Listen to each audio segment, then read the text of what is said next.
नमस्कार, आप देख रहे हैं न्यूज 24। मैं हूं रवि ठाकुर। समाज सेवी अन्ना हजारे एक बार फिर से जंतर मंतर पर धरना देने पहुंचे हैं। इस बार उनका धरना भूमि अधिग्रहण अध्यादेश के खिलाफ है। पहली बार मोदी सरकार के खिलाफ धरना दे रहे अन्ना के तेवर काफी तल्ख हैं। आइए आपको दिखाते हैं अन्ना का नया अवतार। किसानों पर इतना अन्याय नहीं हुआ होगा, इतना अन्याय ये सरकार ने भूमि अधिग्रहण बिल अध्यादेश निकाल कर किया है।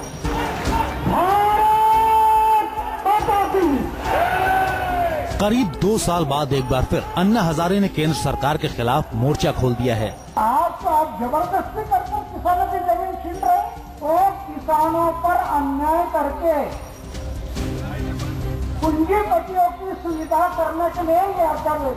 तो अच्छे दिन किसके आएंगे? एक बार फिर अन्ना जंतर मंतर से केंद्र सरकार के खिलाफ हुंकार भर रहे हैं। फर्क बस इतना है कि पिछला आंदोलन जन लोकपाल को लेकर केंद्र की मनमोहन सरकार के खिलाफ था। भूमि अधिग्रहण से जुड़े कानून के मामले में जो अन्ना का धरना हो रहा है, इसमें देश के कोने कोने से लोग आए हुए हैं। हमारे साथ मोहम्मद मुकीम हैं। आप अन्ना के इस आंदोलन में साथ दे रहे हैं, क्या वजह है? वजह यही है कि हम लोग किसान हैं। मैं भारतीय किसान यूनियन के प्रदेश अध्यक्ष हूँ। हम लोगों ने पूरे बिहार में और यहाँ जंतर मंतर पर आकर धरना और प्रदर्शन दिया था। तब ये जो काला कानून अभी एनडीए गवर्नमेंट ने लागू किया है अध्यादेश के माध्यम से, तब हम लोग को ये पता चला कि अध्यादेश के माध्यम से हम लोग का जमीन फिर छीनी जाएगी। जो हम लोग ने आंदोलन करके उसको बंद कराने का काम किया था, यूपीए गवर्नमेंट ने इसको बंद कर दिया था, फिर एनडीए गवर्नमेंट ने इसको चालू किया है। एक वो भी समय था जब अन्ना ने जंतर मंतर पर धरना दिया था। समाज के अलग अलग तबके से लोग इकट्ठा हुए थे, सबकी अलग शिकायतें थी। अब इस आंदोलन में भले ही सांकेतिक आंदोलन है, 2 दिन का आंदोलन, लेकिन भूमि अधिग्रहण अध्यादेश के बहाने ही सही अन्ना से देश के कोने कोने लोग अपनी वतनों से जुड़ रहे हैं। और इस बार भूमि अधिग्रहण बिल में संशोधन के खिलाफ ये आंदोलन मोदी सरकार के खिलाफ है। पिछले आंदोलन में अन्ना केंद्र की मनमोहन सरकार को सबसे भ्रष्ट बता रहे थे, तो वहीं इस बार मोदी सरकार को वो अंग्रेजों से भी ज्यादा अन्याय करने वाली सरकार बता रहे हैं। अंग्रेजों ने भी जो इतनी हुकूमत नहीं की होगी, अन्याय नहीं किया होगा, इतना ये सरकार कर रही है अध्यादेश निकाल कर। जंतर मंतर पर मोदी सरकार के खिलाफ पहला धरना देने पहुंचे अन्ना हजारे को भारी जन समर्थन मिल रहा है। 2 दिन के धरने के पहले दिन काफी संख्या में लोग जंतर मंतर पर पहुंचे। अन्ना रिटर्न्स, राजधानी दिल्ली में अन्ना एक बार फिर। जंतर मंतर पर मोदी सरकार के खिलाफ पहला धरना देने पहुंचे अन्ना हजारे को भारी जन समर्थन मिल रहा है। 2 दिन के धरने के पहले दिन काफी संख्या में लोग जंतर मंतर पर पहुंचे। अन्ना रिटर्न्स, राजधानी दिल्ली में अन्ना एक बार फिर से सरकार के खिलाफ बुगुल फूंकते हुए किसानों के आंदोलन को अपनी आवाज देने के लिए अन्ना राजधानी दिल्ली तो पहुंच गए। हालांकि पिछले आंदोलन की तरह यहाँ पर भी कई सारे वॉलंटियर्स मौजूद हैं। आप देख सकते हैं कि इस बार भी अन्ना की रसोई बनी हुई है। यहाँ पर अन्ना के आंदोलन को आवाज देने के लिए यहाँ पर किसान खुद यहाँ पर वॉलंटियर्स के रूप में यहाँ पर अपना काम कर रहे हैं। और इस रसोई में जो दूर दराज से किसान आ रहे हैं, उनके लिए खाना बनाया जा रहा है। किसानों के आंदोलन को आप लोग आवाज देने के लिए यहाँ पे समाज सेवा में आज सुबह से, कल से हम रात से लगे हुए हैं और खड़े हुए हैं। कोई पैसे का कोई लेन देन नहीं है किसी ने। कोई आटा देता है, कोई दाल देता है, कोई चावल देता है। और इस आंदोलन में अब तक शुरुआत से लेकर अब तक के आज पहला दिन है आंदोलन का। 2 दिन और ये आंदोलन चलना है। इसी तरह से यहाँ पर ये रसोई चलती रहेगी। अन्ना ने कहा कि वो किसी पॉलिटिकल पार्टी के साथ मंच साझा नहीं करेंगे, लेकिन दिल्ली के मुख्यमंत्री अरविंद केजरीवाल और उप मुख्यमंत्री मनीष सिसोदिया उनसे मिलने पहुंचे। पिछले आंदोलन में अन्ना के सारथी रहे केजरीवाल इस बार राजनेता की भूमिका में थे। केजरीवाल और मनीष सिसोदिया ने अन्ना का पैर छूकर आशीर्वाद दिया और आंदोलन को लेकर चर्चा की। मनीष सिसोदिया ने दावा किया कि मंगलवार को केजरीवाल अन्ना के आंदोलन में शामिल होंगे। और अन्ना जी ने अपने पूरे आगे के कार्यक्रम बताए कि उनकी क्या क्या योजना है इस पूरे आंदोलन को लेके। साथ ही ये भी बात हुई कि कल हम लोग वहाँ आएंगे और अरविंद और मैं कल करीब 3 बजे के करीब वहाँ अन्ना जी के साथ में बैठेंगे, थोड़ी देर धरने पे भी बैठेंगे।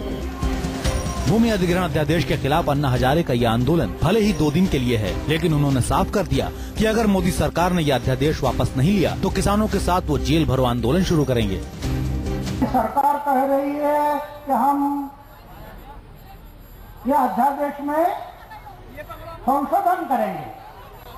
अरे संशोधन क्या करना, कानून बना है ना, अभी संशोधन क्या करना, ये कानून अध्यादेश वापस ले लो, संशोधन करने की कोई जरूरत नहीं। तो आप जबरदस्ती करके किसानों की जमीन छीन रहे हैं। अन्ना ने मोदी सरकार पर हमला करते हुए कहा कि 9 महीने पहले देश की सत्ता में आई सरकार ने एक अध्यादेश जारी किया और 2013 के कानून की कई व्यवस्था को बदलते हुए किसान विरोधी फैसला लिया है।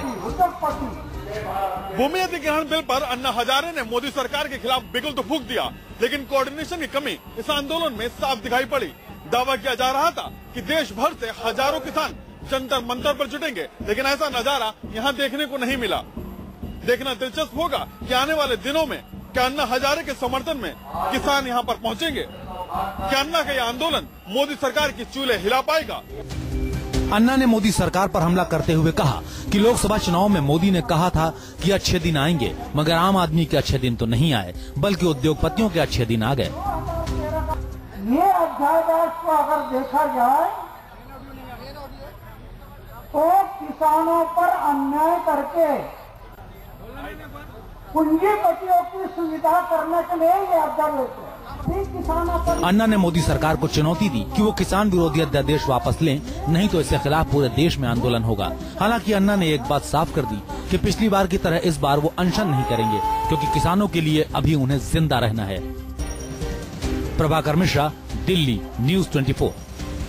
भले ही दोनों की राहें जुदा हो गई, लेकिन भूमि अधिग्रहण कानून के जरिए ही अन्ना हजारे ने मोदी सरकार पर उसी तलखी और उसी तेवर में हल्ला बोल दिया है जिस अंदाज में इनके पुराने सहयोगी और अब दिल्ली के मुख्यमंत्री अरविंद केजरीवाल ने दिल्ली चुनाव के दौरान सहयोगी प्रशांत गुप्ता और कैमरामैन दीपक शर्मा के साथ प्रभाकर मिश्रा, दिल्ली, न्यूज़ 24। करीब 3 साल पहले अन्ना हजारे ने भ्रष्टाचार के खिलाफ ऐसे ही आंदोलन की शुरुआत की थी, जिसने पूरे देश में हंगामा खड़ा कर दिया था। अन्ना के इस क्रांति में अर्जुन बने थे अरविंद केजरीवाल। अन्ना ने आज जब मोदी सरकार के खिलाफ बिगुल फूंका तो एक बार फिर केजरीवाल उनके साथ नजर आए। ये तस्वीरें लंबे अरसे बाद सामने आई हैं। करीब 26 महीने बाद अन्ना और अरविंद केजरीवाल साथ नजर आए, वो भी तब जब अरविंद केजरीवाल दिल्ली में शानदार चुनावी जीत के बाद मुख्यमंत्री पद पर हैं और अन्ना अपने उसी आंदोलनकारी रूप में। अन्ना और अरविंद केजरीवाल की राहें जुदा हुई थी राजनीति के मैदान में उतरने के सवाल पर, लेकिन नवंबर 2012 से पहले अन्ना और अरविंद एक ही सिक्के के 2 पहलू थे। दोनों आंदोलनकारी, दोनों का मकसद भ्रष्टाचार मिटाना और दोनों का लक्ष्य देश में जन लोकपाल कानून लाना। इस मिशन के लिए अन्ना हजारे ने पहली बार अप्रैल 2012 में दिल्ली के जंतर मंतर पर अनशन किया, तो अरविंद केजरीवाल उनके सबसे खास सिपहसालार थे। जंतर मंतर पर अन्ना के अनशन की कामयाबी के बाद जब अगस्त 2012 में दिल्ली के रामलीला मैदान में अन्ना का ऐतिहासिक अनशन शुरू हुआ, तो सिर्फ चंद महीने के फासले में अन्ना देश के हीरो बन चुके थे।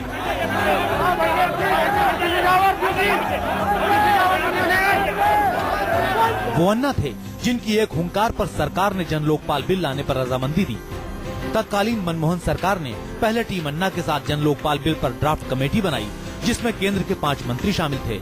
लेकिन जब यह कमेटी किसी नतीजे पर नहीं पहुंची, तो 2012 में दिल्ली के रामलीला मैदान में अन्ना की ऐतिहासिक अगस्त क्रांति हुई थी। इस क्रांति को अपार जन समर्थन मिला। इस आंदोलन के दौरान काफी ड्रामा भी हुआ।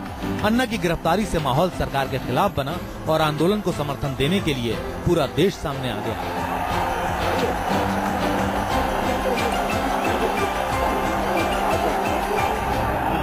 वो अरविंद केजरीवाल की रणनीति थी कि अन्ना आंदोलन के दौरान सरकार के हर कदम को केजरीवाल ने अपने पक्ष में मोड़ा। आंदोलन ऐतिहासिक रहा और आखिरकार सरकार को झुकना पड़ा। तत्कालीन मनमोहन सरकार को संसद का विशेष सत्र बुलाकर ये भरोसा देना पड़ा कि जन लोकपाल बिल आएगा।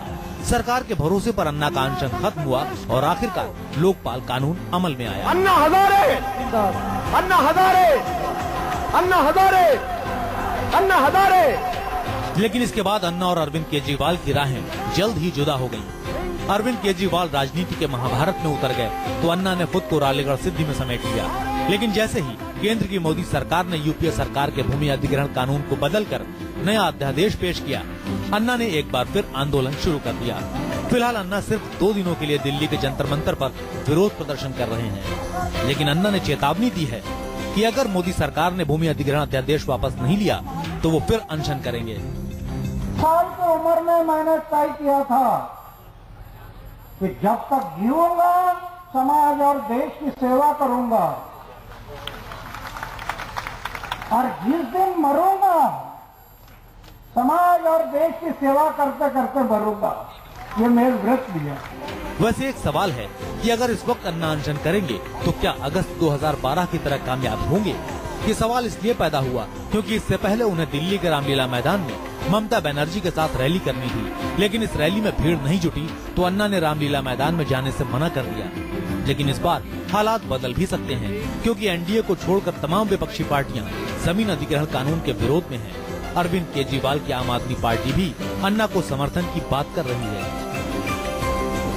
Bureau report, news 24।